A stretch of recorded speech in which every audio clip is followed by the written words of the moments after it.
And recent టైమ్స్లో మనం చూస్తే తెలంగాణ బేస్డ్ వచ్చినటువంటి అన్ని మూవీస్ కూడా సూపర్ సక్సెస్ కొడుతున్నాయి బాక్స్ ఆఫీస్ దగ్గర. అవును. యాజ్ ఏ డైరెక్టర్ మీరు ఏం చెప్తారు సార్? అంటే మంచిదే కదా. ఒకప్పుడు తెలంగాణ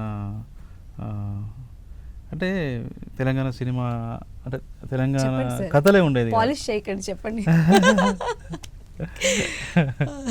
తెలంగాణ కథలే అంటే కొంచెం సరిగా ఉండేది కాదు. తెలంగాణ జీవితాన్ని ఇప్పుడు కన్సిడర్ చేస్తున్నారు, తెలంగాణ బతుకుల్ని ఇప్పుడు కన్సిడర్ చేస్తున్నారు.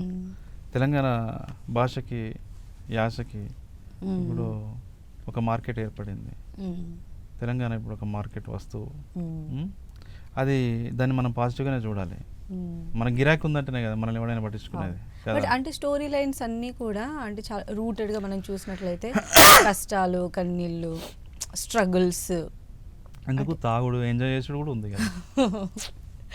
Okay, most of the movies మనం చూస్తే అంటే ఎప్పుడైనా కూడా అన్ని ఎమోషన్స్లో దుఃఖం, బాధ, వేదన ఇది మనిషికి ఉంటుంది, గుండెకి ఉంటుంది.